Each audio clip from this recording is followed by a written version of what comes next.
Even when you feel low, you can still go. Even when you feel slow, you can still go.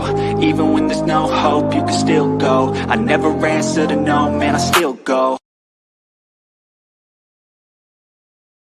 Good evening, everyone, live. This is Rich Mancuso on my YouTube channel. Let's keep it in the ring for this Thursday evening, January 29th, 2026.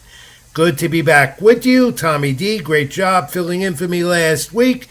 We're ready to go with the hour, a little more, and a lot to do here at Keep It in the Ring as always. Like, comment, and subscribe to my channel here on YouTube as always. Also, TD Sports Talk, my buddy Tommy D, my co-host, colleague, and producer will be joining us in a moment. And also the String Punk Entertainment. The boxing schedule, scroll to the bottom of your screen. My content, read it, latinosports.com. Xanderzayas, my highlight up there now. More on Teofimolopez tomorrow on latinosports.com from yours truly, as well as my social media handles. Reach me at Ring786, Facebook.com, Rich Mancuso, also on Instagram and other social media outlets. And in the hour ahead, and thank you for your continued support as always. And fans, I'm okay. I just needed to take some time off last week, but you know, it's going to happen. I'll be on and off here in the next few months from time to time. Bear with me. Tommy D has always got the keys and does a great job as always. Comment, please, and we'll get to as many of those as we can during the next hour or more. So it's a tidal wave weekend coming up. We'll concentrate on that in boxing. Xanderzayas in Puerto Rico, of course, Teofimo and Shakur, the highlight fight, Madison Square Garden. That's going to be a good one with a great card underneath it Saturday night. Both of those fight cards, we look forward to it, plus more in the UK and Denmark as well on the zone. Zuffa Boxing with a great debut. I thought it was. We'll recap that a little bit and go over that. And the next card coming up Sunday. Yes, they come right back on Sunday. Tyson Fury, his return in July. It's just about set. He retired and unretired, as a lot of fighters do, as I always say. We'll hit the WWE circuit, and we'll talk about the WWE Royal Rumble for this busy Saturday. Yes, in combat sports, even some UFC stuff coming up as well. Royal Rumble with a lot of interest in the wrestling segment. We'll get to that. Nostalgia, fact of the week, more. You know what it is. It's Keep It in the Ring. I'm Rich Mancuso. Let's get to it right away. Well, boxing tidal wave coming up this weekend. You know, fans, this Saturday, we get something in boxing that happens much too much. That is conflicts. You have more than one show with interest at the same time. In this case, Saturday, you have the Garden Show and the anticipated fight with much hype, Teofimolopez and shakurstevenson, two of the top 10 maybe fighters in the world today, pound for pound. Maybe. Not maybe, they are. And it's creating a lot of buzz and interest, of course, in boxing circles, but not everywhere else, because boxing doesn't get the play it once was due to the fact we are only watching these shows and these great fighters on streaming networks. We have no more boxing on TV. Free TV. So, as it is, the boxing fan is tuned in. We're getting a fight that we want to see. Shakur and Teofimolopez that have been talked about. It is finally here. Boxing, again, friends, is strong, only because the promoters want to make it that way. We, as boxing people, as I tell you every week here on the program, know the sport is strong because we are boxing enthusiasts. Those who don't like boxing will never say it's going to survive. Well, it survives because, again, what we have this weekend. But the fact is that you have three major boxing shows running simultaneously on Saturday. The show in the UK and Denmark a little earlier on the zone, with joshkelly as one of the participants out of the UK for the title. But two at the same time. Puerto Rico with Xanderzayas defending his title for the first time at junior welterweight, and he at junior middleweight, that is. And Xander in Puerto Rico, the homecoming, has a big interest, of course. It's got a good undercard underneath there as well. And then, of course, you go to the Garden, and on the zone pay-per-view, Teofimo and Shakur, and what supports it underneath is even more interesting.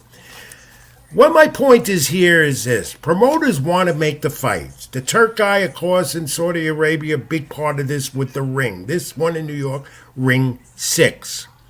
Promoters are coming together. There's no doubt about it. They are trying to work together to put the best fights possible on for you, the fans, and for the fighters, of course.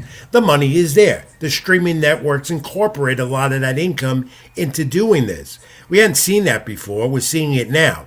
The problem I have again is too many promotions, too much at the same time. And as a result, boxing gets lost in the shuffle. How can you not let Teofimo and Shakur stand alone? That is the fight fans want to see. No disrespect to Xanderzayas, who belongs in that spotlight, worked his way up to a championship, has it, and will defend it in his home of San Juan, Puerto Rico. But the fight that's not getting the hype that should is Teofimo and Shakur. Yeah, it's got some hype. It doesn't have that big hype of what you would see in the 80s era that I was a part of with Hagel, Hearns, Duran, and Leonard. That's because you didn't have three big major boxing promotions running on the same day, two at the same time, and all these championship fights and titles on the line. That, my friends, is something that the sport has to figure out how to resolve, because the fans get lost in this shuffle as well. What do you watch? When do you watch it? Who do you want to see over the other? That is a dilemma, isn't it, if you're a big boxing fan and enthusiast as I am, and you all are. Boxing has to figure that out if it wants to get strong again and draw in the mainstream fan that went away. It's part of the confusion of the sport. And until that's resolved, this will continue. But, my friends, as I always say, when you got all this money flashing out there on you, you're going to go with it. And when you have all these streaming networks competing with each other, this is what's going to occur. The only resolution, which will never happen, is to oversee all this, and that would be a National Boxing Commission. Boxing needs that. Boxing will never have it. Because, again, it comes down to the money, and then you have that money, even with Zuffer and Paramount now and Dana White involved in this picture, who wants to do things his way, he feels are the right way. Well, you're never going to have a resolution to the conflict we're having this weekend. And with that, and Netflix involved with it, they become the leader, haven't they? Let me bring in Tommy D. Tommy D, TD Sports Talk, my esteemed co-host, colleague, and producer. Tom, welcome. It's good to see you again. I was under last week, but you handled it well. You handled it well for an hour. Not easy to do by yourself. Okay. I did it by myself. I had no guest or anything, so I thought I did pretty well. So yeah, you did very good, and that's why you always have the keys to the house when I'm not here. That. Yeah, I appreciate that. It's been a good week. We have a good we have a good weekend of sports in general. You got boxing and wrestling, and I must let you know, Rich, and I know you know this, and I know you're not trying to say anything. But my team is headed to the Super Bowl, right? They're winning the Super Bowl. They're favorites, and they're going to win it. So, despite the fact that I'm a bitter Arizona Cardinal fan in the same division with your Seahawks, they're going to win it. They're a good team. Good quarterback, good defense, good offense. They got it. I'm not a football expert, but I followed enough to know the Seattle Seahawks will win the Super Bowl. You guys see certainly won't return my messages. No, I'll make sure that he does. I'll get in touch with him for you. Because he made a bad Tom, we got a long hour ahead or more. Let's get to it. We could talk football later. Let's talk about Zuffa first. Dana White, Paramount Plus, their debut over the weekend I thought was pretty good. Except 700-seater in the Apex there in Las Vegas, the UFC Center. It had more of an amateur look. The crowd pop wasn't that great. The lighting could have been better. But Dana White said it's going to be a work in progress. And look, it's the first of so many shows on Paramount Plus. And overall, remember now, you're not getting big-time name fighters as Dana White wants to do his way. But he does have this guy. Kaleem Walsh, undefeated at 160 for the first time he went there. Won his fight 98-90 twice, 97-91 over the Mexican Ocapo. Tom, what did you think about his performance, Walsh? I mean, to me, it was a little bit underwhelming, but maybe we learned some things about Kane Walsh that we weren't too sure about before when we seen him. We've seen Kane Walsh a few times here in New York, and maybe he doesn't have the punching power that we thought he did. But I thought he boxed well. And I thought he won the fight. I thought he pretty much dominated the fight. Yes, he got to improve on some things. And he was moving up in weight. He fought at 160, not at 154. So, but I thought a little underwhelming. But nevertheless, he looked good. He boxed well. And I think he's going to be a little bit of a problem. I think he's going to be a game fighter. I think maybe he just At one, in a division of 160, of course, that could be wide open for him. And of course, he's got Dana White and Tom Lauper at 360. We know enough about Walsh. We've seen him so many times in New York at the Garden. Punching power is there, but he had a hard time. This, to me, was his toughest test. Definitely his toughest test. But remember, this guy, every time he steps up in competition, he's been stopped in like one round. He got stopped by Errol Spence in round one, and he got stopped by Tim Tszyu in round one, and he lost the decision to Fundora in a fight that he was game. So maybe he's gotten better. But I was expecting Walsh to stop this guy, but he still did a very good job. I'd give him like a B-. Oh, he's arrived in the division now at 160, a weight he feels he can handle and be comfortable with. He definitely has the power to do it. So congratulations to Walsh as he moves on. And, of course, he's got Dana White and Paramount Plus to promote him. More so, we'll want to talk about that a little more. Zuffa Promotions. There's a lot of questions about how far they'll go with this, with their one division, with their 8 divisions and not 12. They're only recognizing 8 divisions, and also one belt, one title. The ring belt is what they're going to give the champion. And the question is, how much money are these fighters getting paid with? An example of this is, let's look at Julian Rodriguez, who not a journeyman. He's still around, and I know him well. He handled his fight well, 99-91, 99-91, 98-92 on all 3 judges' scorecards over a game opponent. Colin Sandoval took good shots, by the way. Yeah. Zuper is good for Hammerhands Rodriguez out of Hackensack, New Jersey. He's 25-1. He's a welterweight who many said was done after his loss to Jose Pedraza 5 years ago. But the 31-year-old said to Dana White after the fight, pay me. And that's the question with the Zuper promotion and Dana White. Are they underpaying these fighters? Well, I don't think he said pay me. I think he said, I think he wanted to get a title because he says that, Zupa, they said they're going to have their own give title. him the money. In other words, he was getting around the time. What I meant to say is that I deserve to get paid now. And give me the title fights. And I think he's still a force to be reckoned with in the division. I think so, too. Listen, this is 2 upsets in a row. I think he was the underdog in this fight against Cain Sandoval, an undefeated guy. But nonetheless, Cain Sandoval moving up in weight from 140 to 147. And then the previous fight, he fought Avius Griffin, who was undefeated as well. The guy, the big prospect signed MVP signing. So he went over there and knocked him out in like the last round. So listen, Julian Rodriguez has showed that he's a player in this game. And Cain Sandoval, credit to him, he took a lot of shots, kept coming, and there were times that he wore down Julian Rodriguez. But it was a good fight. To me, the best fight of the night. By the way, Tom, here's a question too with Zuper and Dana White. Despite wanting to be without sanctioning groups, not honoring WBA, WBC, IBF, WBO, the alphabet soup as they call it, White and Zufer signed IBF cruiserweight champ Jai Opataya, right? I always get it wrong, but I get it right too.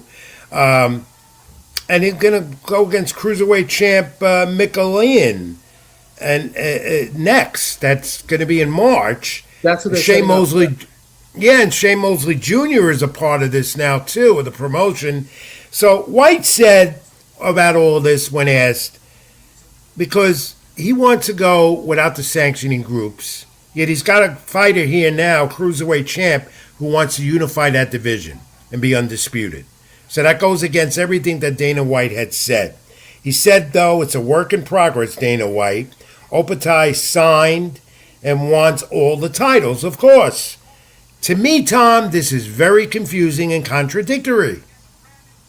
Well, he made a statement saying that he was a little bit too ambitious and too aggressive, that he's going to look to make the best fights, and he'll look to see what he can do to honor what some of the fighters want. He wants to be the promoter or the guy that helps the fighter get what they want. If they want to get undisputed, then he's all for it. So, I mean, he's kind of changed his tune a little bit. I think he has to. I think he has no choice. You know, the thing with Dana is this with the Zuffa League, it's going to be a league, but it's going to basically be another promotional company, right? Him and Tom Loeffler, they're just going to promote other fighters. They're going to sign other fighters. They got the backing of Turkey and the money. So look for them to sign other guys. They got, there's other guys rumored to be signed with them as well. Usyk was one of them. So, I mean, we'll see. But definitely he's changed his tone. He has no choice. He's not going to be able to compete, putting up cards like he did in his first card, right? Well, let's see what happens, because this is confusing, and it's a new league in town. It adds some more confusion in the sport, and you're not going to see the major players, at least for now. Let's see. But their next card, 12 shows, only 8 divisions. Next card is Sunday. That's how quick turnaround they have. Jose Valenzuela, Diego Torres, and then on February 14th, they're coming back with Afi Ajaba in the heavyweight. So, that's some power there in a couple of weeks, February 14th. But regardless, we have another boxing promotion on Paramount Plus. You have to strive to get it, to be on the network. And I wish him luck. I wish him luck and see where it goes, because this might be a little different. Well, I mean, I don't want to wish him bad luck. I mean, I think we have to wish him luck because we want to see fighters get paid. We want to see the best fights. We want opportunities for fighters, right? So I got to wish him good luck. I just don't think he's going to perform. I'm not a fan of Dana White.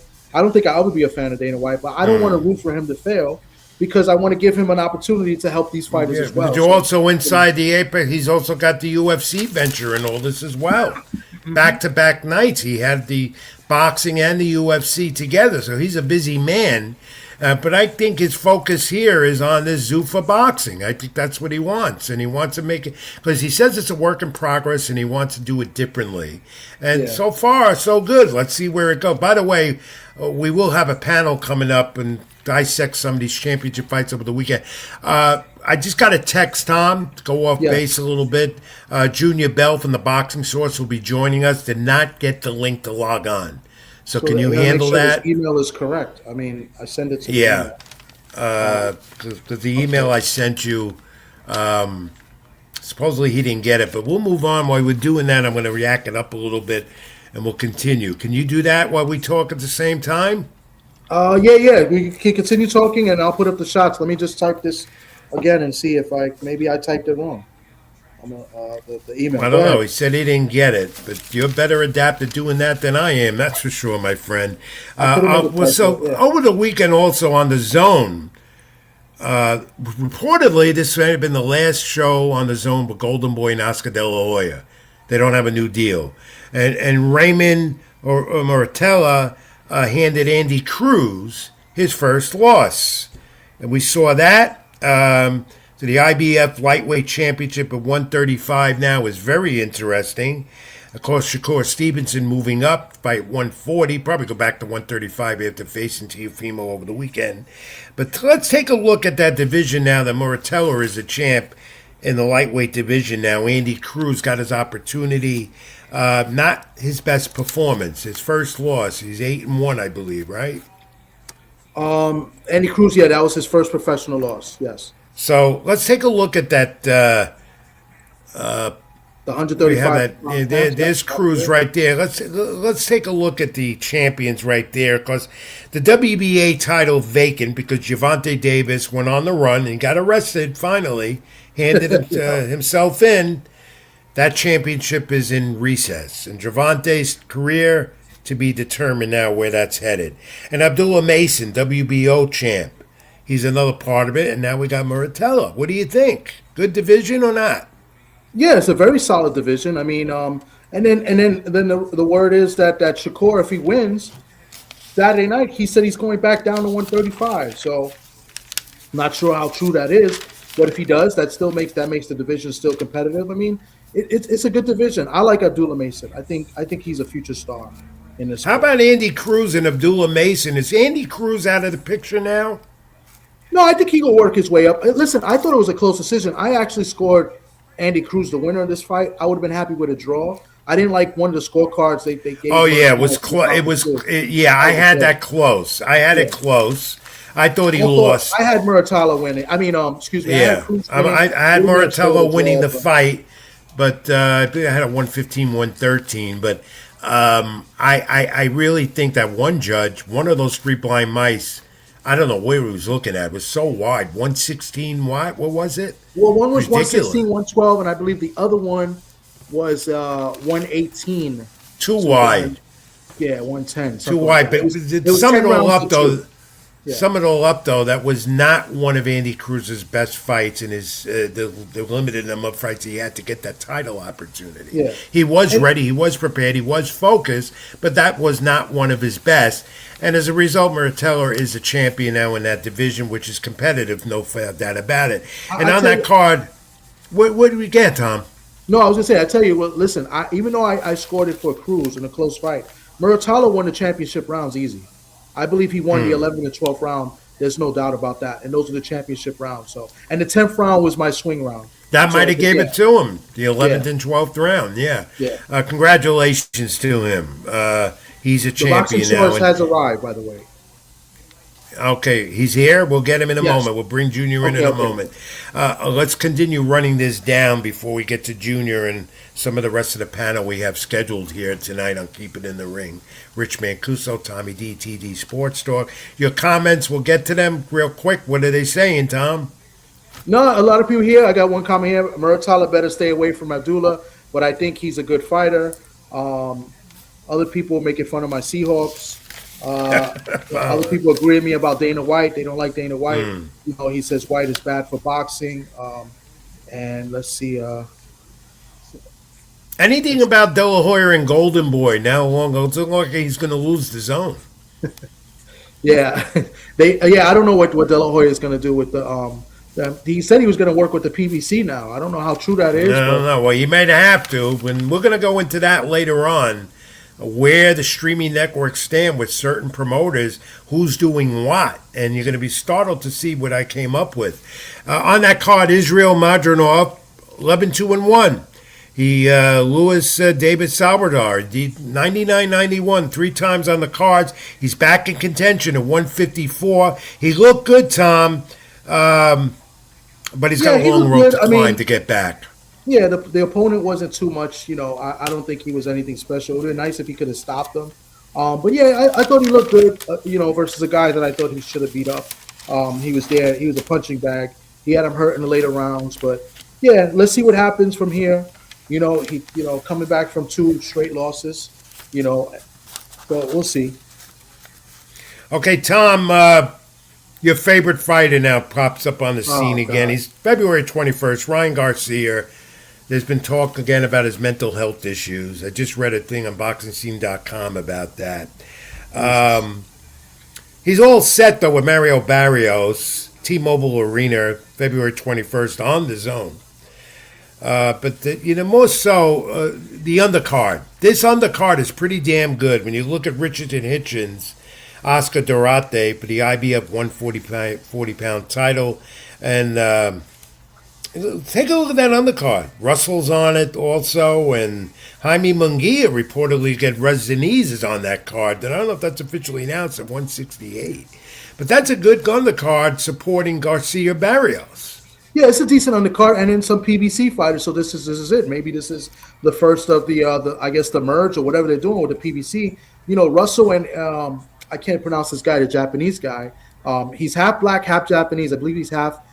He's from Ghana, I believe. So this guy's good. I mean, Gary Antoine Russell against this Hiroka. I can't pronounce his name, but that's a good fight. And then Hitchens. Listen, I like Hitchens. I think he's a good talent. I just want to see him fight, better oppositions. I think he should outbox Duarte easy, but he better be careful because Duarte can punch. So sooner or later, that division of 140, we know where that's at. And Hitchens would love to unify as well. But then we'll see what Teofimo does with Shakur over the weekend. We'll get into that in a moment. Did you see this? Ryan Garcia and David Benavidez in the ring together during the week? Yeah, I don't know what he's doing with Benavidez in there, but that's power with Benavidez and Ryan Garcia being Ryan Garcia. I don't like Ryan Garcia, and I don't think I ever will. I hope Barrios wins. I think that press conference was a joke. You Yeah. know, it's just it was kind of cringe watching it too. Um, yeah, I don't really have nothing nice to say about the guy. No, I Rich, I'm know. sorry. Well, Yeah. he's mentally not there. We know that. He does But what he that wants mentally, to that do. thing, a lot of people use it as mental illness or No, I'm whatever not. as an excuse. No, He has done nothing to show that he's a champion until he has a yeah, title. He's nothing. exactly. That's what it comes down to. But Yeah. that's our friend Ryan Garcia being Ryan Garcia. But David Benvenidez, I found that interesting that Benvenidez and him were in the ring together, whatever they were doing during the week. All right. So let's turn our attention now to Tidal Wave Weekend. That's what we're calling it because we have the big one this weekend in the Garden. Shakurstevenson, Teofimolopez, and of course all those title belt fights underneath. We're going to dissect this and also xanderzayas' fight as well in the next 20 minutes or so. Let's bring in our good friend from the boxing source, Junior Junior Bell. Bell. Junior Bell. Is he there? Yes, he is. Let me take the picture off the screen. What's up, Junior? Well, it's Junior, are JR. you there? Do we have him on screen or just? Oh, there Yeah, you there he go. goes. There he goes. I had the Hey, picture Junior, up. how are you from Washington, D.C.? Good to join us. Thank you very much for being with us. Yeah, I got one thing, one saying. I heard from someone that said that you're never a hater if you only speak the facts.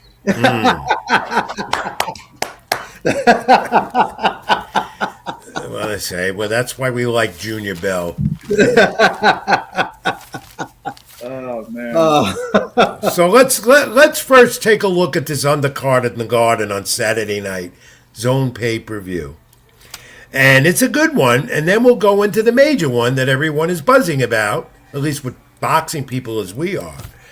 Guys, you ready? Let's dissect some of these championship fights on the card. Tom, which one you want to tackle first? You want to go with Carrington first and Carlos Castro, WBC Yeah. featherweight title?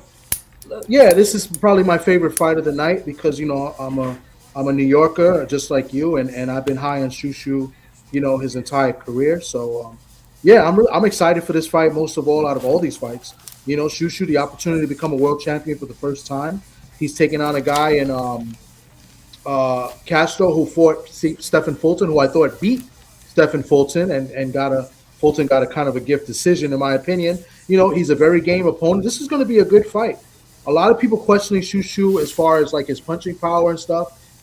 I like Shushu to knock this guy out. I'm sorry. I mean, call me biased or whatever, but I like Shushu to winning big.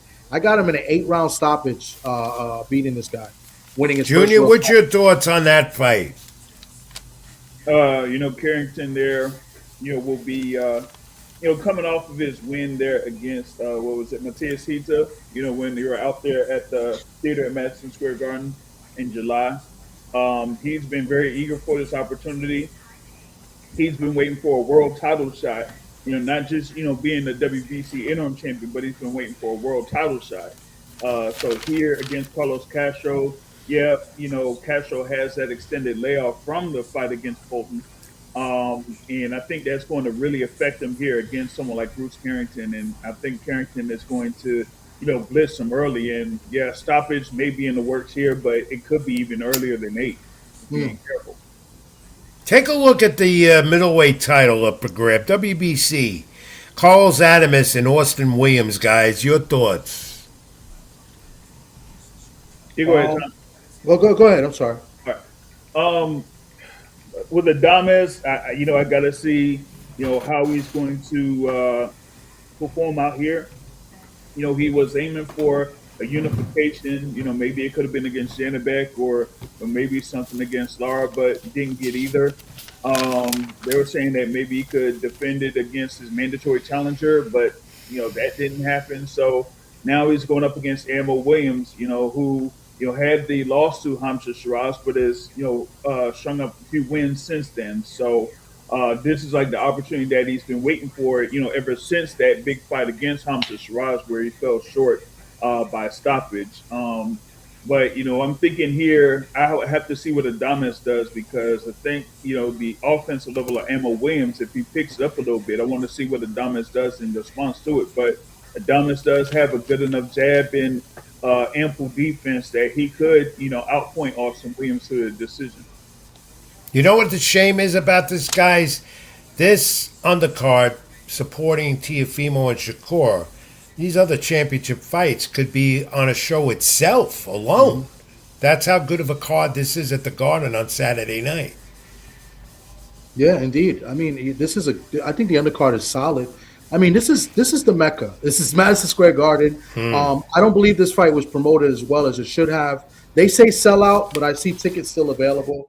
Well, Tom, we go into that. Before we go into that aspect of it, the other one is Keyshawndavis and Jermaine Ortiz. Guys, dissect that one a little bit. That fight. Jermaine's a journeyman. He's been around. He never goes away. Jermaine is a very good fighter, and I think this is going to be a very good fight. Jermaine arguably beat Loma, and some people thought he beat Loma, and some people thought he beat Teofimo. So he's got two fights and two decisions where he got the wrong end of the stick, and now he's got to fight against a dog in Keyshawndavis, who's looking to prove something and stepping up in weight as well.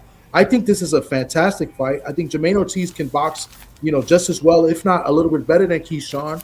But I think it's the dog in Keyshawn that wins this fight. I have Keyshawn stopping Jermaine Ortiz in this fight late. I think the gas tank will run out on Jermaine Ortiz late. I'm picking Keyshawn to win in a 10th round knockout. Some people think I'm crazy, but but this could be the fight of the night. Of course, top rank staging a lot of these fighters that are up there on the board Saturday night. Guys, basically, do you agree with me that this is a great undercard before Shakur and Teofimo?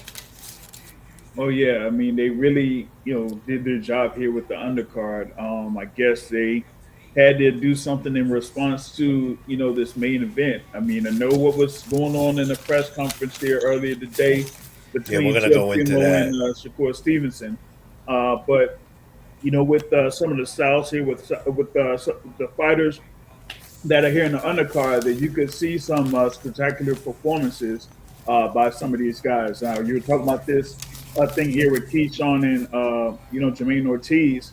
Ortiz says that he is on a different skill level here than Keyshawndavis.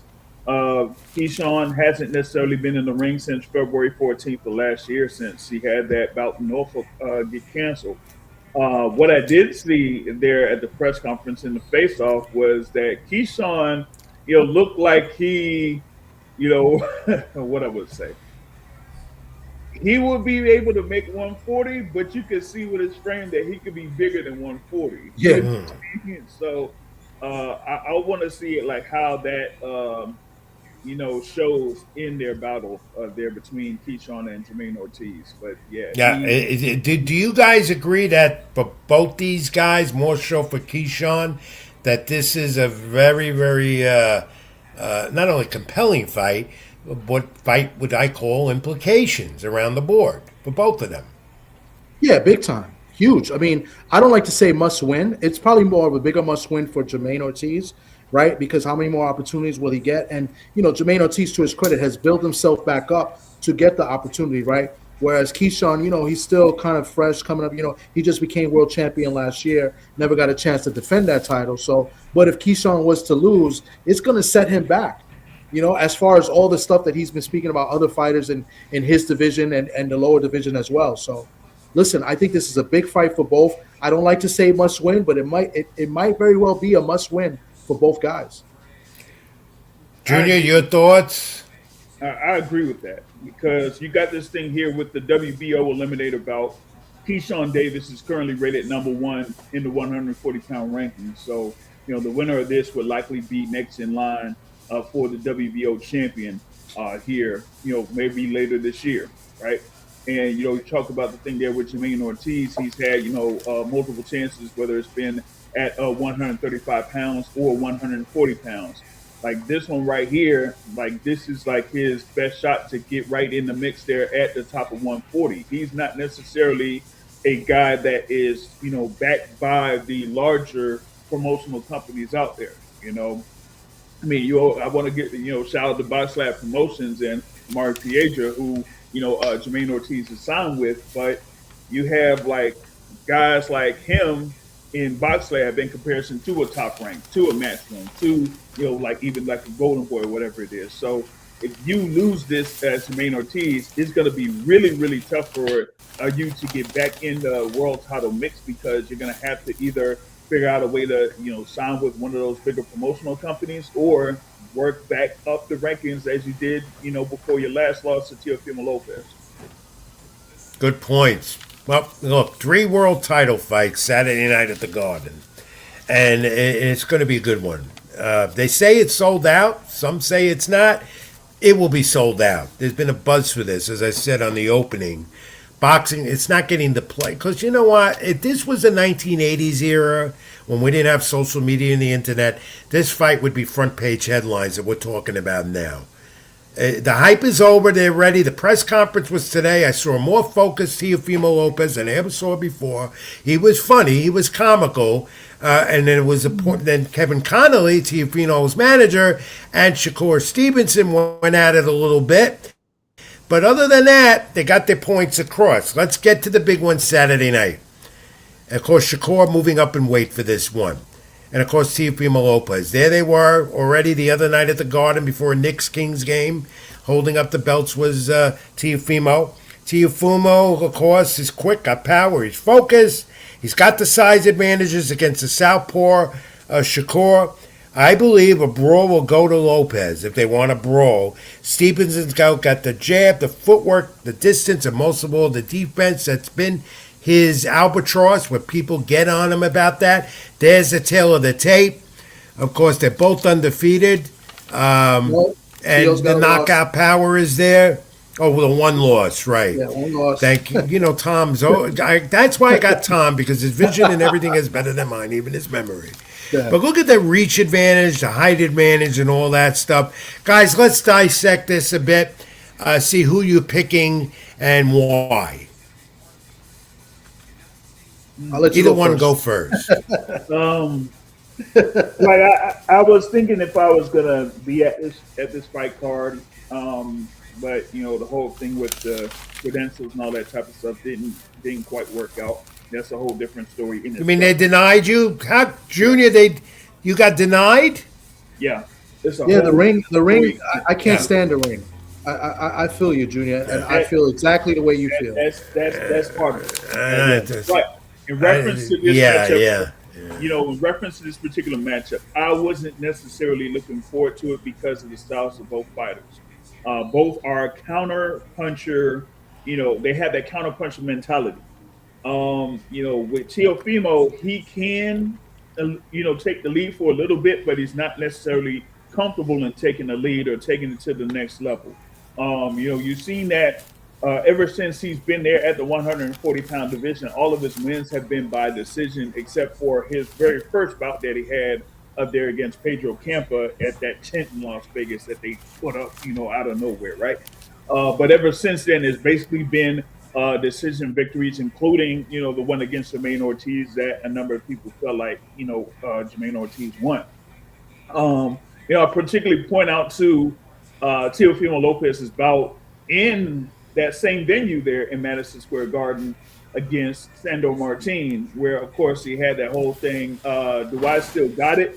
Sandor Martin, very defensive-minded, had basically just, turned or kept the distance away from Teofimolopez, right?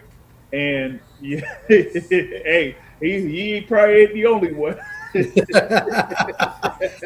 Yeah. But Shakur is somebody that is one of the most technical defensive fighters that we probably have seen. Yeah, it's more than Mayweather too, I believe. Even more than Floyd Mayweather was. Yeah, because the thing with Mayweather is Mayweather could kind of stay stationary, even though he had the reach advantage against a lot of his opponents. But he just stayed stationary. With Shakur, he'll just either take a full step or a half step back, step to the side, make sure that he knows the distance between him and his opponent. And he's going to be doing that all fight against Teofimolopez. Now, the thing that I hope is for Shakur Stevenson to have a start like he did against William Cepeda, where he just just made him miss, made him pay, peppered him, and that type of stuff, to where it almost was like stoppage up until like round 7 or round 8, and then he kind of like took it easy for the rest of those rounds. So that's what I'm. And yet, Teo, you look at Teofimo, he's coming off that May 1st adventure in Times Square. He stole the show against Barboza Jr. And that to me was, I saw a more focused Teofimo that night. I'm seeing it more now. Me and Teofimo, and I'm not taking size or partiality, we developed a good rapport, enough to know that I know now he's more focused than he's ever been because I've followed his career since he was an amateur. Can he handle the southpaw stance of Shakur? And again, that defense. What do you guys think of that? Well, let me get to the comments here. Your friend and my good friend, Pedro Fernandez, he says that Teo lost to Kambosos, and Kambosos couldn't win the New York Golden Gloves, and he beat him. And then he says Kambosos couldn't win the Golden Gloves, and he beat him. He says Sandor made Teo think. So that's what Pedro feels. Here's what I feel. I agree with what everyone is saying, and I agree with what Pedro's saying. But I do also believe that Teo gets up for certain opponents, and sometimes he doesn't get up for other guys. Like he didn't really get up for Jermaine Ortiz. You see, he didn't really get up for Sandor Martin, but he got up for Lomachenko, right? I think he gets up for Shakur, and I do think he's going to be a little bit dirty in this fight. I think he's trying to play mind games with him. It depends on, Shakur's mentals. Remember, this is a mental game as well. If Shakur's mentals is up to par, which I think they will be, yeah, this is going to be an easy win for Shakur. But I just have a feeling that Teo's going to pull something crazy this fight and just do something that's just going to amaze us all. I still going to think he loses the fight, but I think it's going to be closer than what people think. I got Shakur winning a split decision. And yes, I'm going to jump ahead. I think I have Teofimo winning a split decision, Tom. That's my feel on it. Okay. No partiality. That's how I feel. Junior, what about you? What do you think the outcome? What do you think, Junior? Or in reference to like this matchup here, I'm leaning to the core. Now, for the last bout that he had against William Cepeda, I said that it was going to be like a 10-2 fight because I didn't really think that William Cepeda had what it takes in order to deal with the fighter of that caliber there in Shakur Stevenson, and it pretty much like played out that way. Here, I see it being more of like an 8-4 type of a fight, in that there'll be two factors here. One, you have the thing there with Teofimolopez, getting up for big fights. But I really don't think that his style, it really kind of like is a counter to what Shakur does. What you may see is something to the extent of when Shakur Stevenson fought Oscar Valdez when it was for the WBO and WBC super featherweight titles, where Oscar Valdez got to a point where he was completely neutralized and he couldn't really do much in the second half of the fight. That's what and the two of them know each other well. They know each other well out of the top-ranked stable, so there really isn't that animosity. It's who the better fighter is. That's what it comes down to. And I tell you guys, I am intrigued with this fight. When they first announced it, finally, and we had been waiting, finally came through. And I just thought it was a good fight for the sport. It's good for boxing. This is what you need, and hopefully it's going to go that way on Saturday night in the Garden. Yeah, listen, I know people, this is the best versus the best, and maybe people don't think much of Teo. Some people may not think much of Shakur. But listen, both guys are facing their best opponent they've ever faced. I believe Shakur is better is a better fighter than Loma, right? And I think Teo's better than anybody Shakur beat. So this is why this is best versus best. It's going to be, I think it's a good fight, and it's in the Mecca. I think we're going to get a good show overall and a good main event, a nice chess match in the main event. And of course, Shakur is with Eddie Hearn in Matchroom, and Teofimo involved with the Ring and the Turk guy, still with the top rank deal. I think this is the last one where they're going to collect money off his his fight. Yeah. Last I talked to Teofimo personally one-on-one last week, he did tell me this. Expect a tough fight, and he did tell me that this was his toughest test. We know that. We know that about it. This is the biggest fight of his career. Do you agree, guys? Absolutely. Yeah. This is his toughest fight by far. Yep. Theo was mad. Will this define his career, win or lose? What, for Theo? Yeah. I mean, I think so because, you know, at the end of the day with boxing, I mean, it's one thing about accolades, but it's another thing about business. And the thing with Teofimolopez is that he, you know, even with him, you know, being the unified champion at 135 and being the, you know, lineal champion and WBO champion at 140, he hasn't necessarily gotten the attention that he probably would seek or is looking for. So if it was up to him, he would want to get this win in order to stay within relevancy because of the ramifications of what happened in his first loss against George Kambosos Jr. Right? So after this one, if he ends up losing to Shakurstevenson, like who knows where he would be at as far as like the overall scope in the sport of boxing and where he would want to, you know, direct his career from that point. Let me add one more thing. So, Junior, we're going to move on. We're going to analyze another big fight. Go ahead. The Devin Haney factor. Devin Haney's going to be at this fight. So the rumor is he may commentate. How much does that affect both fighters trying to impress Devin Haney? It's like there's more of the mentals there as well. You know what I'm saying? The great Debo Haney. You know, Teofimo wants that. He wants that 147. He's going to commentate. The great. That's a good point. Freaking Bill Haney, man. Come on, man. Oh, goodness. All eyes and attention at the Garden Saturday night with this one. That's for sure, guys.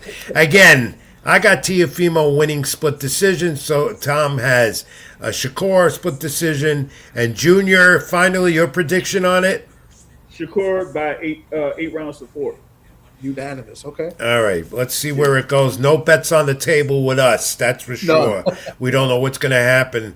Let's just hope it's a good fight. And if it comes down to the scorecards, that it is done the right way with the 3 blind mice.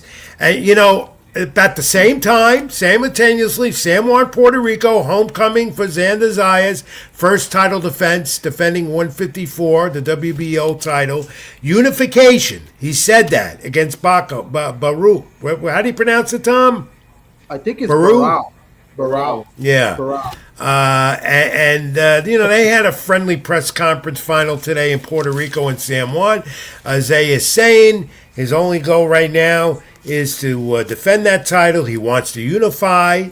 He gets this. He gets another title in the division, and he wants to unify. It's never happened in Puerto Rico with great fights. There he is. We were hoping to get this guy to the right. Worked out a lot with Kid Kansas, the lightweight. They're very good friends down in Miami where Zayas has a gym. And Zayas looks great. 23 years of age. Greatness at that age, no doubt about it. Yep. Troy Isley there. Right. This That's is another good fighter. Yeah, this is a Troy good Isley. fight, but I don't know. Guys, it's not getting the play because it's overshadowed Teofimo Shakur. That's the problem I have. This should not be the same time. Top-ranked classics will have it. They don't have a streaming deal. You got to find classics somewhere on Roku, wherever you can get it, to see a champion, Xanderzayas. As I wrote in my column on LatinoSports.com, I encourage everybody to read it. That hurts the exposure. That hurts the markability for Xanderzayas. He's being seen on a classic channel. That's not a major streaming network. But this fight for Xander is important. He wants to unify, and he's home. He's in his hometown.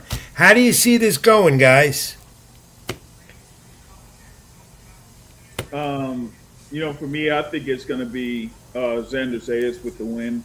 I know that, you know, they've had, of course, a familiarity with each other, sparring multiple times there, but I think with Zayas, he is kind of like growing into the fighter that he wants to be there, you know, within his past few fights.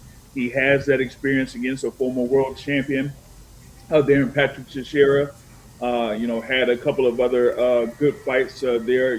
Up until the point that he defeated Jorge Garcia Perez for the WBO title.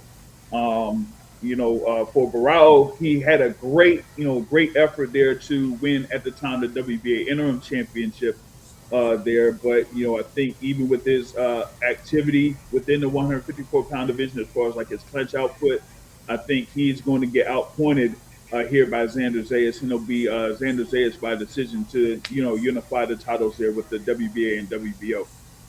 And guys, you look at that comment from one of our viewers, Poppy. Who's that, Tom? Poppy Chunyeyo. Good point. Many people think Zayas is the weakest link in the division. Yeah, and that division with Findora, even Keith Thurman's probably back in the mix. Just one of them, I mean, yeah. I mean, yep. Yeah, that division is.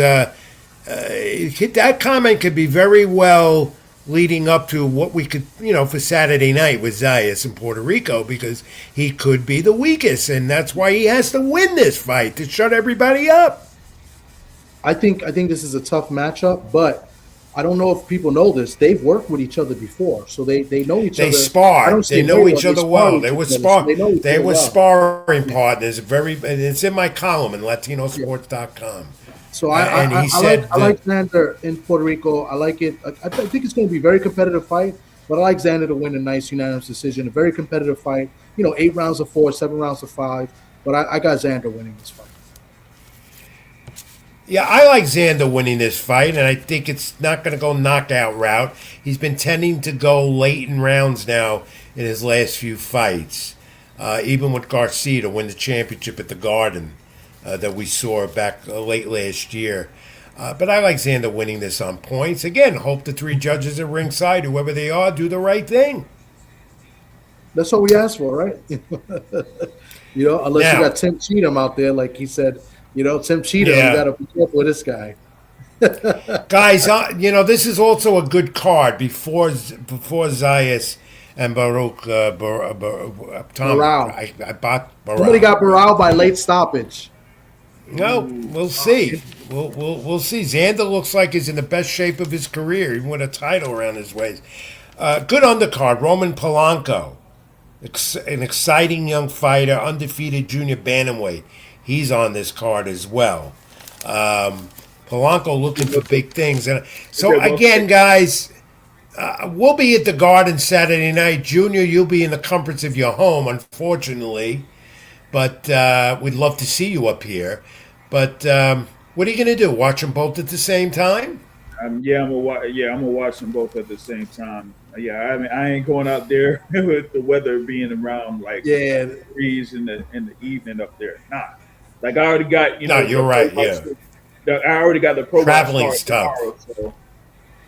Yeah, but again, it brings to the predicament: how can these promoters get together and stop doing this to the fight fans?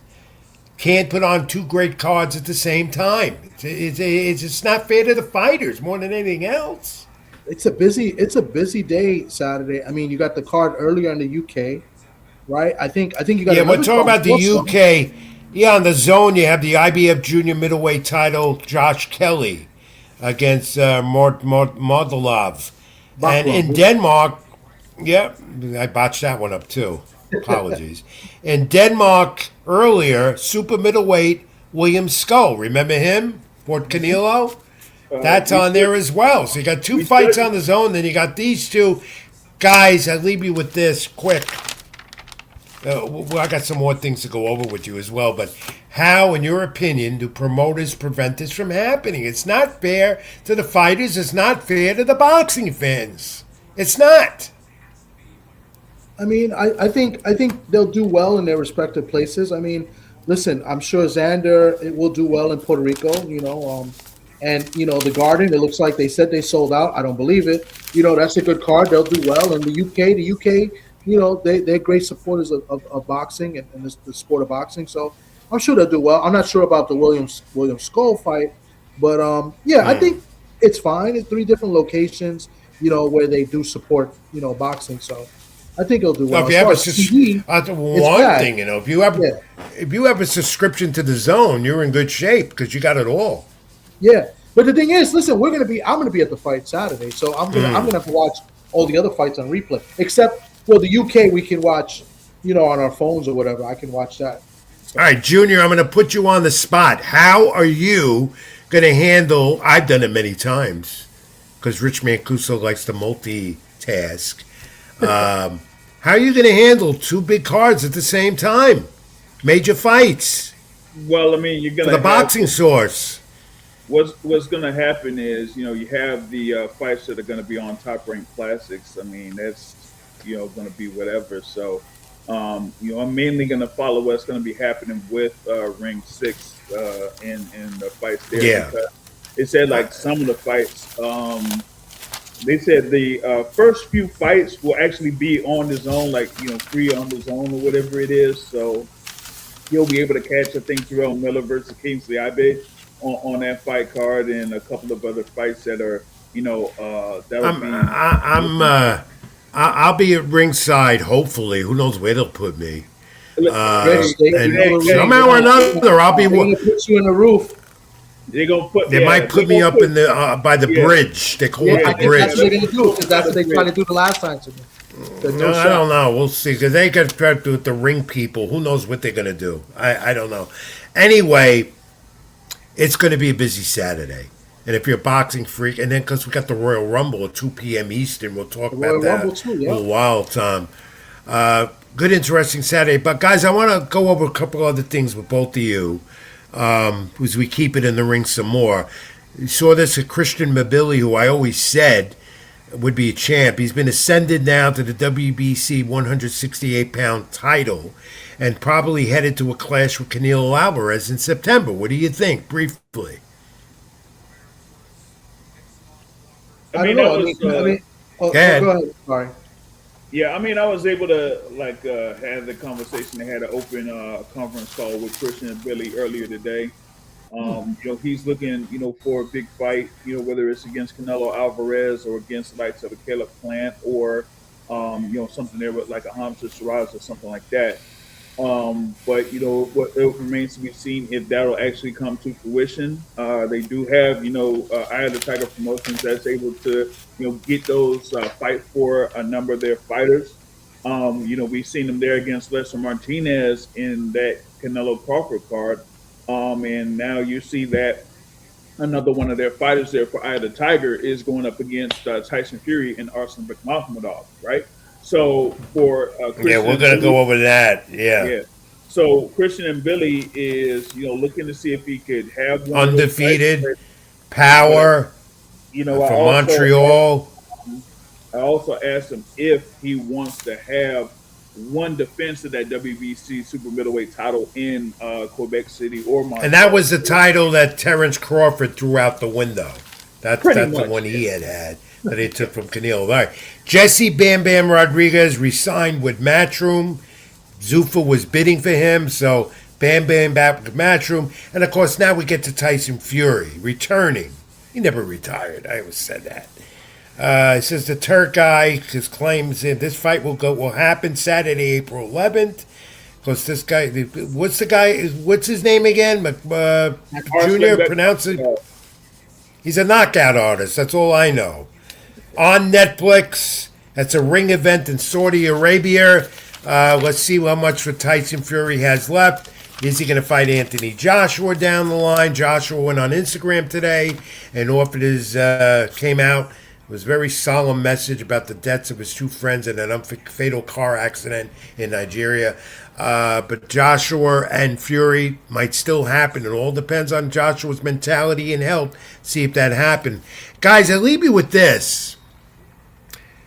Boxing and where they are with streaming networks and TV. Take a look at this. Top Rank, of course, doesn't have a major streaming network.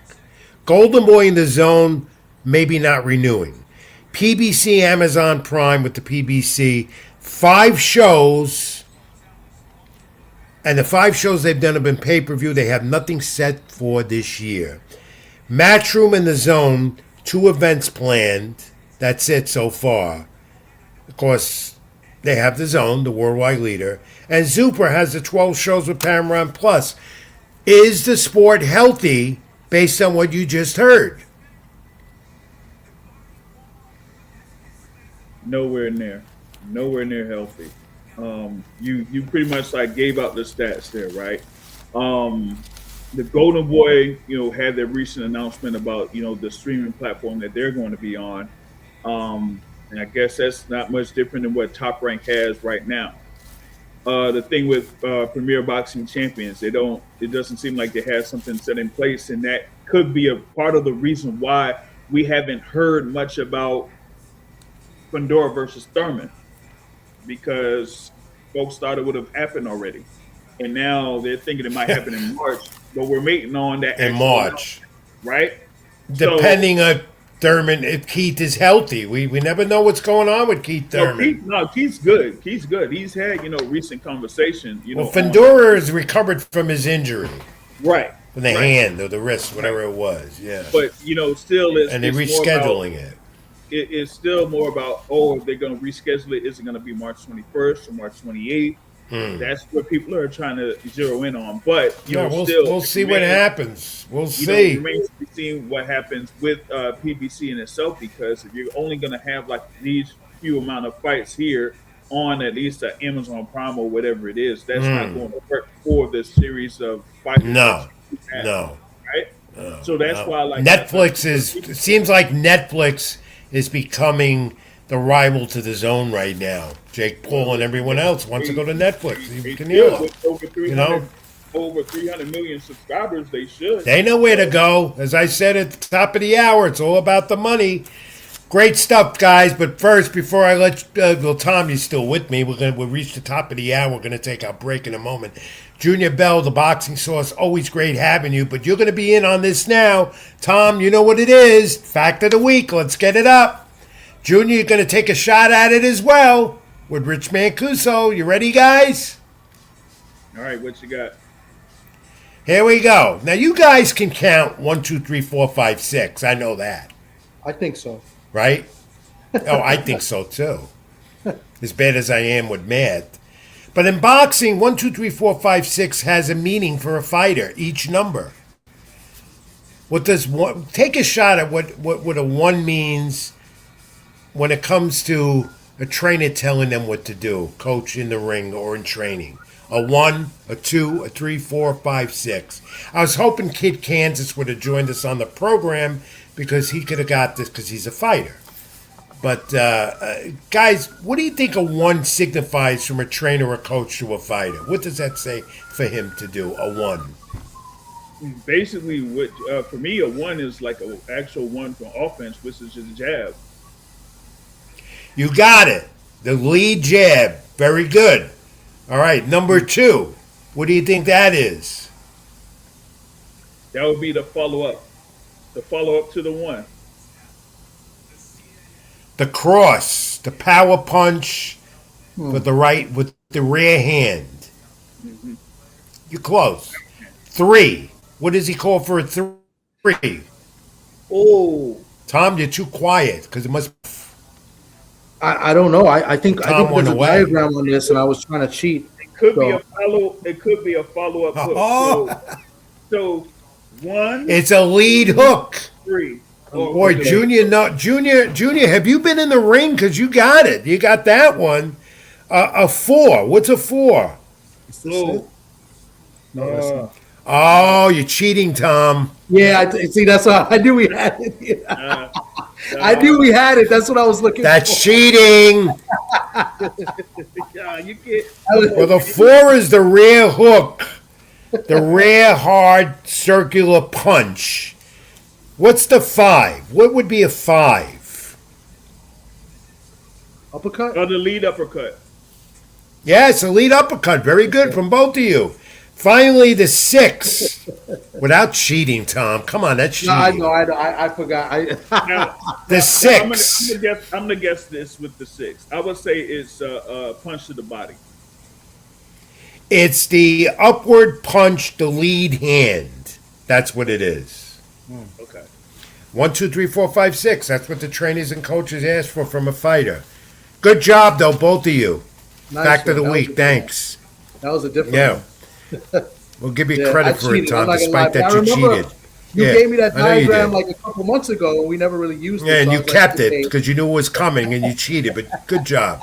Junior Bell, the boxing source. How do fans reach you? Very informative. Great stuff from you tonight. I keep it in the ring. How do fans get you, Junior? You see it right there, the boxing source. You see the website, theboxingsource.net. So there you go. That's all you need. All right.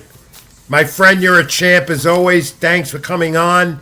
Be in touch. I'll see you soon. Keep it in the ring. All right, no problem. Thank you, Junior. Appreciate it. Thank you, Junior.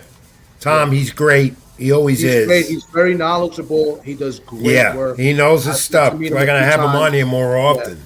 He's got to come he on does more great. often with us. And- Top of the and- hour, a little more. We got to move on. We have a lot more to do. We're going to take a brief time out. Come back. My social media is scrolled at the bottom of the screen. The boxing calendar. This is Keep It in the Ring. Like, comment, subscribe to my page here on Keep It in the Ring page on Facebook and on YouTube and everywhere else. You find Rich Mancuso, and that's Tommy D. Back in a moment, folks. Keep it in the ring. Stay with us.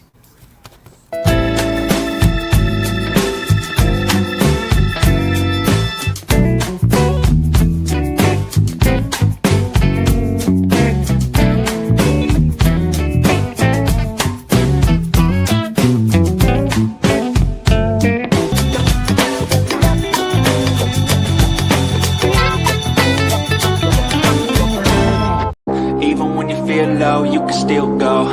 Even when you feel slow, you can still go. Even when there's no hope, you can still go. I never answer to no, man, I still go. We're back. I think Rich had to step away for a minute, but we are good.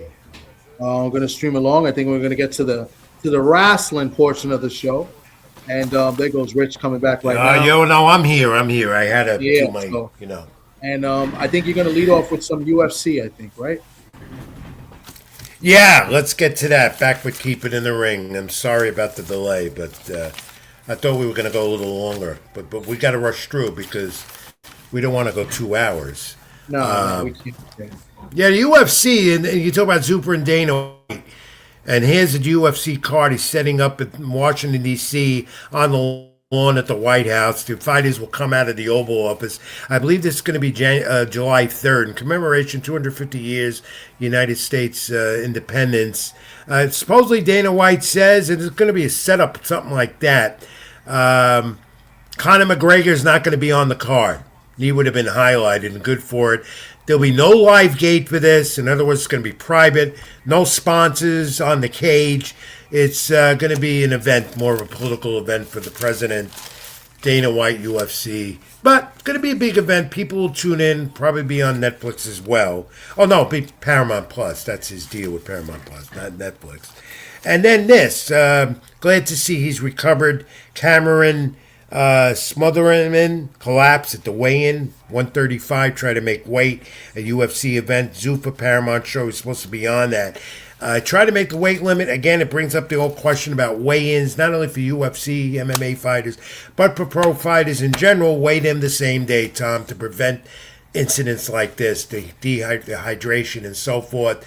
That was a scary moment. That really was, but he's okay.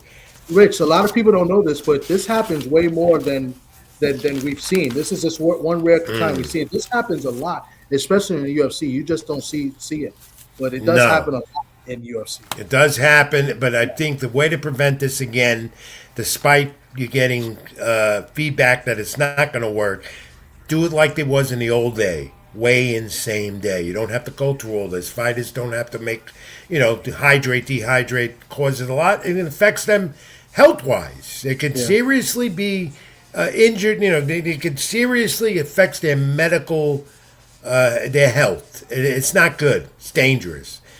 It's an example of that. I'm just glad he's okay. All right, moving on. WWE doesn't have this problem, and they don't have a problem no more in Riyadh because the stadium is up. I can't believe they did this in a month's time, but if you look in all the images on social media, it doesn't look like that. But they are ready in Riyadh. They erected this stadium in the downtown district in 1 month. 1 month. So this is new. See, I didn't know this.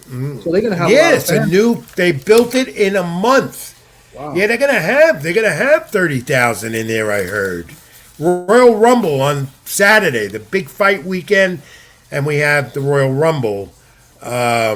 Which is in usually Riyadh. the best pay-per-view of the year for wrestling. Everybody loves It the is. Royal It's Rumble. my favorite. It's my favorite because it's WrestleMania season. Who wins gets a shot at one of the champions in the male from the guys and the gals. But let's look at this, Tom. AJ Styles. They're talking about, Gunther defeated him. Will he defeat him? And he does defeat him as expected. AJ Styles could be his last match in WWE or his career. What do you think? I would be shocked because I thought that he was going to do like a John Cena type thing and have like a tour. Like I thought at the end of this year would be his last match. But I mean, I'd be really shocked. Well, that's what we thought, but he said they might be swerving us. They might be swerving us. Yeah, And he had a great match with AJ's CM. going to win. I don't think he retires Yeah. right now. I think they're Yeah, gonna- but they're the gonna thing have is that a tour. Gunther likes to put guys in retirement and lets them tap out or whatever. Yeah. So that could be the trend there, but we don't know. No one knows because supposedly today, as reported, AJ Styles trademarked his name, which means once you trademark, it's yours, and you can use it wherever you want to go. So that leads to possibilities. If he does leave WWE, if this is indeed his last match, he could be going on the independent circuit. Could end up in TNA if he wants. That's not a. Or he could end up in or AEW, all we know. The TNA is where he started. Good and that's where question. he built his name. So maybe Yeah. he finished his career at TNA. WWE has been working with TNA too, so that We'll be looking to see now, and that match certainly is not going to be the first one on the card because it'll take away from that match. It has to be the last. I think they would make that the last match at the Royal Rumble, 2 p.m. Eastern start on ESPN, the app, the PLE events. Who wins the female? Look at this. Let's look at this first. Look at these numbers. I was surprised to see this. These numbers from Netflix last year. The Royal Rumble amassed 3.2 million. Yeah, and it surpassed WrestleMania both nights, 1 and 2. Interesting numbers. Everybody loves the Royal Rumble, Rich. I'm telling you. Yeah. I mean, some people don't watch WrestleMania. That's some people haven't WrestleMania watched has wrestling, always don't watch the Rumble. Tom. WrestleMania has always been their big number, but not last year on Netflix. It was the Royal Rumble. That surprised me to see that. Wow. Now, let's go over the woman.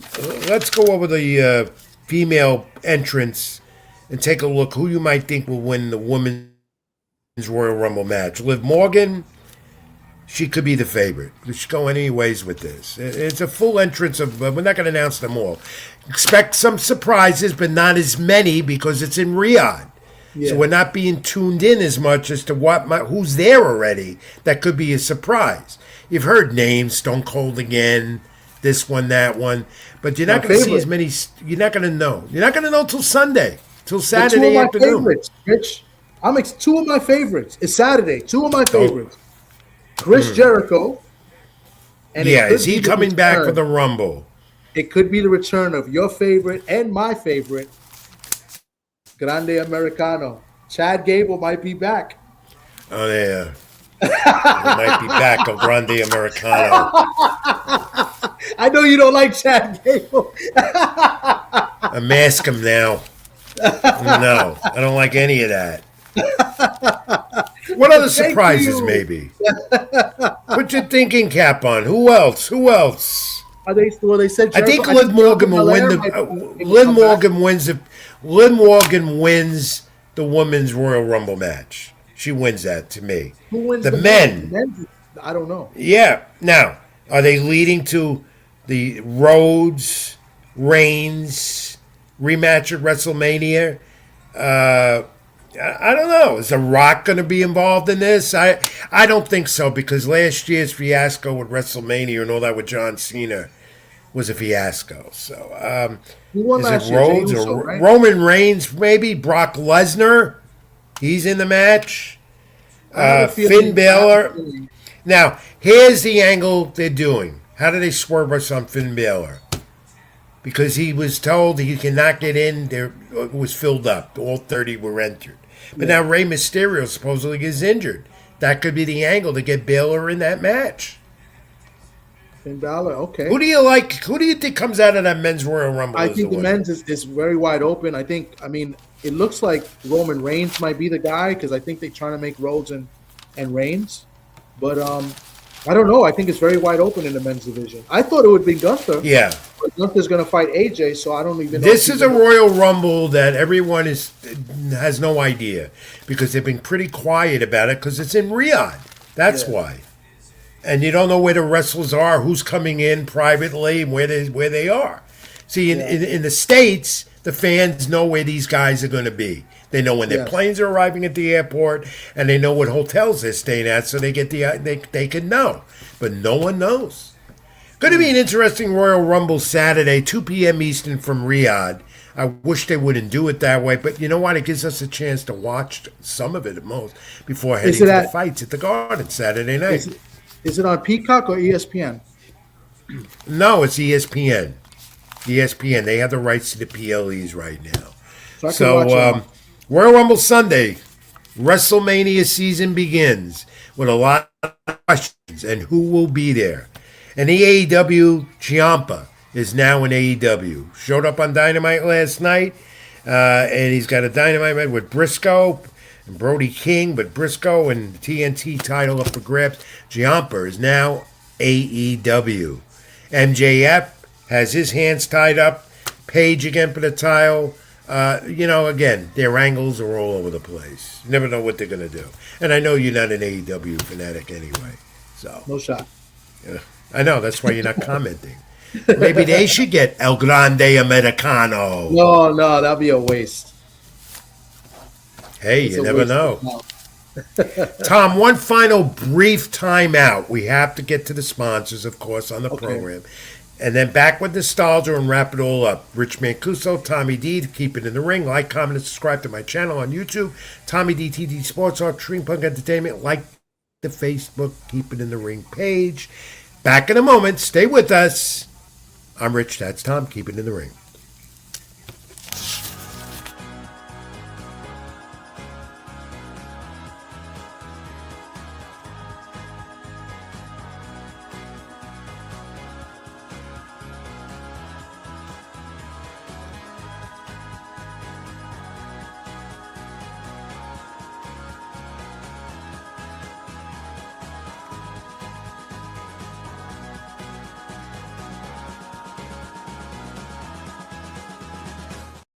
Even when you feel low, you can still go. Even when you feel slow, you can still go. Even when there's no hope, you can still go. I never answer to no, man, I still go. All right, we're going to wrap it up. Keep It in the Ring. A quick hour, a little more tonight. Rich Mancuso, Tommy D. Look at my social media at X Ring 786, Facebook.com, Rich Mancuso. Tommy D, where do they find you? Your other platforms, your other shows on YouTube and social media and so forth? Well, you can catch me here on YouTube, the TD Sports Talk, or you could follow me on my Instagram or Facebook, and my real name is Tom Dillamuth. Real easy, not hard to find that last name anywhere else. And you can catch me on Sundays with my man Pedro Fernandez on Ring Talk Worldwide at 2:05 p.m. Eastern Time. You can check us on Sports Byline USA on YouTube as well every Sunday. Never know where we're going. Never know where to find you. I never know. Yeah, you can find me at the fight Saturday at Madison Square Garden. And you'll see me there with you, too. We'll be there as a team, as always. And I'm going this time. I'll be there. All right. Nostalgia time. January 28, 1974, first. Second fight, Ali beat Frazier 12 rounds. Remember that? Madison Square Garden. This was for Ali's North American Boxing Federation title at that time. NABF, Alphabet Soup, the great Hall of Famer, the late Muhammad Ali. Then we go to this good one. January 29, 1984. Frankie Randall defeated Julio Cesar Chavez, split decision, WBC Super Lightweight Championship. at the MGM Grand in Las Vegas, Nevada. Chavez penalized twice per point, low blow sustained, and the first knockdown of his career. In round 11, the first career loss in 91 fights for the great Julio Cesar Chavez. 4 months later, though, Chavez won a rematch in the 8-round split decision. I remember that well. I covered the first fight back in 1984. Tom, do you have footage of that knockdown? I do. Hold on 1 second, because this. Frankie Randall defeating Julio Cesar Chavez, and at that time, that was considered an upset. If you have it, we could show some of that. And there it is. This is some of the highlights. I got to mute it because we'll get in trouble, and we'll probably still get in trouble. Restrictions. Yep. But I will forward. These are just highlights. But real quick, yes, like you said, you basically said everything. This was the first fight. I think they fought 3 times, but the first fight, and this was the very first loss. They had a trilogy. That wasn't a great trilogy, but this first one was memorable because Chavez lost his first fight in that great career. And they were trying to take away from Frankie in that fight. Because not only the deducted points, the knockdown, and it still was a close fight. I remember it well. I covered it. I covered that fight. I remember it real well. One judge had became controversial. Yeah, it was crazy. It was controversial. What can you say about Chavez? He was, of course, still many consider him the icon fighter out of Mexico. Even Canelo Alvarez might have surpassed him a bit. But still, when you talk boxing Mexico, it's Julio Cesar Chavez. Yeah. It was him.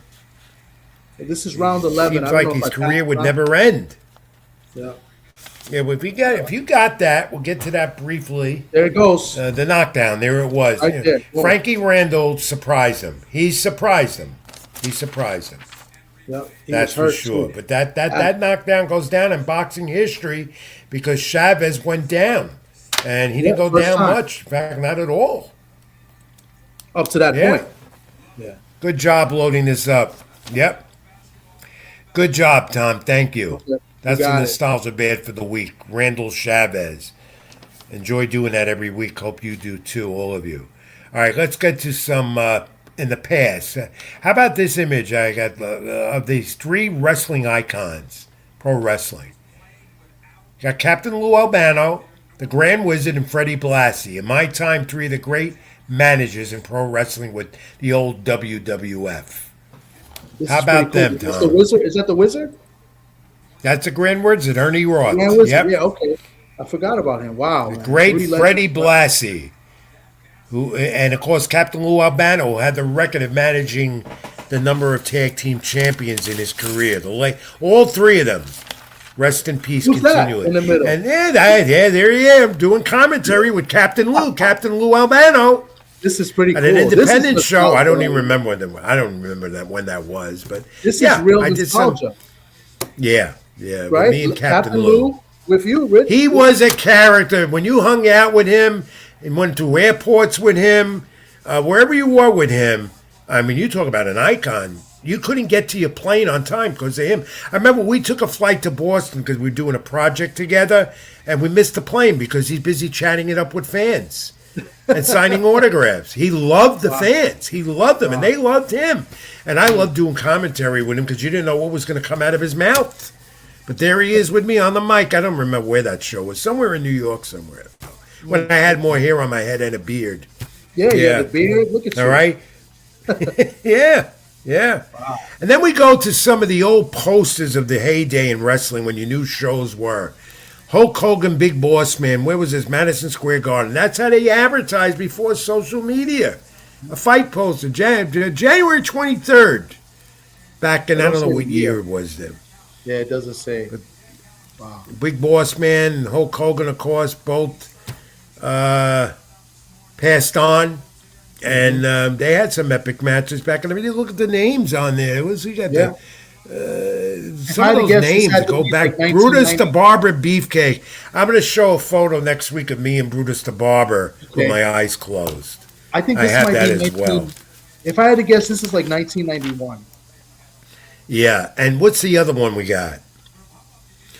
Yep, there you go. WWF. WW Worldwide Wrestling Federation, and look at the names on that poster. Wow. Professor San- Toru Dave Tanaka, Mr. Fuji, they were tag team champs with Lou Albano. Bob Backlund, the former champ. Larry Zbyszko, who got into his war and adversary of Bruno Sammartino, his protege. Baron Mikhail Cicluna, who really was not a baron, out of the island of Malta. He lived in Hudson, New Jersey. Wow. Okay. For years, the late Cicluna was a newspaper route driver. That's what he did to make ends meet, because they weren't making the money they make now. Stan the Man Stasiak, who broke the neck of Bruno Sammartino. Tony Garea, part of that tag team. I forgot who his tag team partner was, but he's still involved in WWE. Is it Briscoe? Backstage. And the Briscoe? late Peter... That was... I forgot who Garea's tag team partner was. I can remember. They were a Dynamite tag team. It'll It come wasn't to me. Briscoe. I don't know why I think it's Briscoe, but maybe not. Now I got to look it up. I got to cheat. And then again. the late Peter Maivia. Well, late Peter Maivia, of course, that was Rocky. That was Rocky Johnson's father, I believe, and Dwayne The Rock Johnson's grandfather, The Rock. grandfather. Yep. Peter Maivia. They were all part of it back then when the WWF got, before they became the WWF, and the Attitude and everything else just blew up to proportion. These guys weren't making the money they make. Yep, they weren't making the money they make now. But No, I grew not up even watching close. these guys. Some of them I ended up working with too. Some of them I worked with too. Oh, it was Stan Hansen Hansen. He broke Bruno's neck. Yep. Yeah. That put Bruno out of the picture, which was a legitimate injury, by the way. It was legitimate. It happened. It was an accident, but it happened. Thanks for giving us Bruce Gas. Was it Bruce Gas Boxing? Thank you very Yes, much. Bruce And Gas, for all yeah. of you commenting this week on the program. He's a wrestling historian as well. Yeah, well, he knows more than me. Too. And rest in peace. This part of the show, I hate doing it, but we have to because we got to remember. Uncle Floyd, I brought him up. Floyd DeVito, Hackensack, New Jersey. Way before you were born, but I grew up later watching him on UHF television. Uncle Floyd was a character, but he was a wrestling fan. That's why I brought it up. He knew I got involved in the wrestling industry, stayed in touch with me up until 20 years ago. Great Uncle Floyd passed on this past week. Rest in peace, Uncle Floyd. We'll never remember your outfits and your comedy on UHF television. Imagine if he was around now doing Uncle Floyd's show. Would be big, because he did get a lot of viewers on the old Channel 68 UHF station back then when you had an antenna on your TV, Tom. And then this came out late this week, and I was saddened to hear this because I lost touch with him. Dennis Milton, a four-time New York City Golden Glove champion, later became a pro, 16-5, you see, with 5 knockouts. Didn't make it really big. Did fight, though, for a title at one time in his career, passed away. Suffered from dementia. And I was sad to hear I lost touch with him. Dennis and I were very close as an amateur later on. And here is back then in his early stages of his career to the left with me and the world champion, Iran the Blade Barkley. Bronx Proud right there. Bronx Pride. All three of us from the Bronx. Barkley and Dennis Milton out of the Webster PAL. Barkley, numerous gyms. Great champion he was. Still around with us. Health-wise, on and off with Iran, but he's still around. And me, a younger Rich Mancuso, proudly with 2 champs. But the point is, Dennis Milton was an ambassador to the sport even when he left the sport. And Dennis Milton went into business, was a businessman, always had that business savvy in him. Cut his career short because he was sustaining for some injuries. But then you could see that his skills and his thinking ability were diminishing a bit. We lost contact. I hadn't talked to him in about 15 years, no doubt. I lost contact, and then I find out, unfortunately, he passed away this week. Great young man he was, and so was Iran Barkley. They did the Bronx well with boxing, when boxing was king in the Bronx. There's a great history with that, Tom, the Bronx and boxing. Rest in peace, Dennis. I'll never forget your friendship, your loyalty to me, also the type of fighter you were, and how good you were for the sport. So we lost two greats this past week. That one, Dennis Milton, though, that really hit me because, when you lose touch with someone and then you find out it passed away, it hurts. It hurts more, you know? So that closes the show this week, Tom. A great hour or more on the program. Thanks for your efforts, as always, as my colleague, producer, and great friend as you are. Thanks again to Junior Bell, Boxing Source. We dissected the best we could. The big fight weekend of tidal waves coming up. Yes. Tom, we'll see you at the Garden Saturday night with everyone else. Yes, I'll be there. This show is one of the better shows we've done. I'm glad to have you back. It meshed really well. We're very informative today. We gave a lot of information. Yeah. And we analyzed a lot of things. We analyzed Zuffa. We analyzed the upcoming cards. A lot of boxing this weekend. Yep. It's a big Saturday. If you're a big sports fan, it really is. If you like wrestling and boxing, your day is fulfilled. And they did it, I guess, at the right time, despite me venting that it's too much at the same time, because next week's Super Bowl Sunday, and February doesn't get busy until Ryan Garcia's fight on the 21st. So, so if you want boxing, you got it this weekend. And we'll be watching and tuning in and recap it all for you next week here on the program. And you got another week for that yet, though. You still got a week to look at that. I'm should win it. I'm pumped up. They should win it. Thank you, everyone, for tuning in, staying with us, for your comments. Like, comment, and subscribe again to my channel here on YouTube, Rich Mancuso, to Tommy D, TD Sports Talk, and String Punk Entertainment. Like the Keep It in the Ring page. Get me on social media, xring786, facebook.com, Rich Mancuso, and on Instagram. And read my content, latinosports.com. Xanderzayas feature up there now. And tomorrow, more on Latino Sports with the shakurstevenson Teofimolopez fight. It's going to be a good one in New York. Going to be good in Puerto Rico for Xander as well. And it's always good being with you. So be good. Take care of yourselves. Stay well. As always, God bless. And Tom, as we always say, till next time, keep it in the ring. Keep it in the ring, everyone. Thank you for watching. See you soon. Even when you feel low, you can still go. Even when you feel slow, you can still go. Even when there's no hope, you can still go. I never answer to no, man, I still go.